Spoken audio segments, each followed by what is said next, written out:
नमस्कार, सुप्रियाज किचनमध्ये आज आपण बघणार आहोत रव्याचा केक। त्यासाठी इथे मी पाव कप तेल घेतलंय। हे तेल तुम्ही कुठलंही घेऊ शकता, फक्त उग्र वासाचं घ्यायचं नाहीये।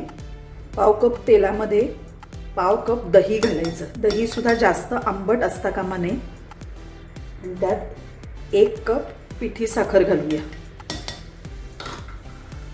आता हे चांगलं व्यवस्थित फेटून घ्यायचे। हे बघा, असं छान असं एकजीव करून घ्यायचंय। त्यात आपण अगदी चवीला पिंच सॉल्ट मीठ घालायचं।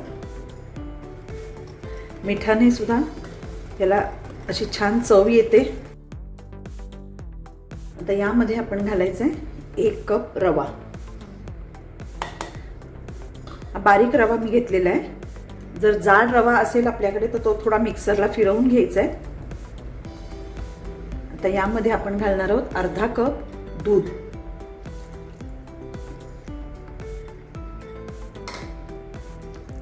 हे आता सगळं व्यवस्थित मिक्स करून घ्यायचंय। आणि आता हे झाकून अर्धा तास बाजूला ठेवून द्यायचंय, म्हणजे रवा आपला छान भिजेल। अर्धा तास झालाय, आपण बघूया। मिश्रण थोडं घट्ट झालं आणि रवा पण छान भिजलेला आहे। यात आपण घालणार आहोत व्हॅनिला इसेन्स। 1 चमचा व्हॅनिला इसेन्स घालायचा आहे। 1 टीस्पून बेकिंग पावडर घालूया। 1/2 टीस्पून बेकिंग सोडा घालायचा। थोडंसं दूध घालायचं, कारण अगदीच घट्ट आहे। आता हे सगळं मिक्स करूया। यात मी थोडासा कलर घालणार आहे, म्हणजे आणि छान दिसतो केक। हे एकाच डायरेक्शन मध्येच मिक्स करायचे। आता हे बघा, आणि ओव्हर मिक्सिंग सुद्धा करायचं नाहीये। अगदी थोडंच 1-2 मिनिटासाठी फक्त मिक्स करून घ्यायचं व्यवस्थित। आता इथे मी हा टीन ग्रीस करून घेतलेला आहे। यात बटर पेपर घातलाय। यामध्ये हे मिश्रण आता घालूया। यात तुम्ही ड्रायफ्रुट्स किंवा टूटी फ्रुटी सुद्धा घालू शकता। कलर सुद्धा ऑप्शनल आहे, तुम्हाला नसेल घालायचा तर नाही घातला तरी चालेल। आता यावर मी थोडेसे बदामाचे काप घालणार आहे। ओव्हन मी 180 डिग्रीजला प्रीहीट केलेला आहे। हे थोडंसं टॅप करून घ्यायचंय, म्हणजे जर हवा असेल तर ती निघून जाईल।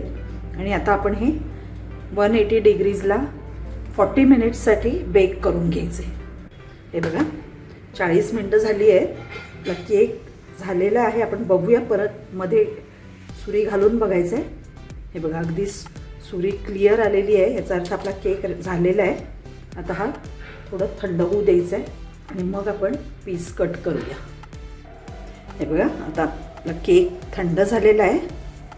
हा आपण बाहेर काढून घेऊया। वाव,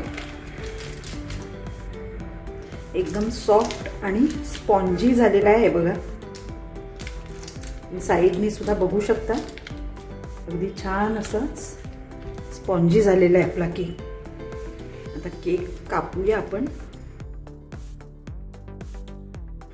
तुम्हाला लक्षात येत असेल हा किती अगदी स्पॉन्जी झालेला आहे।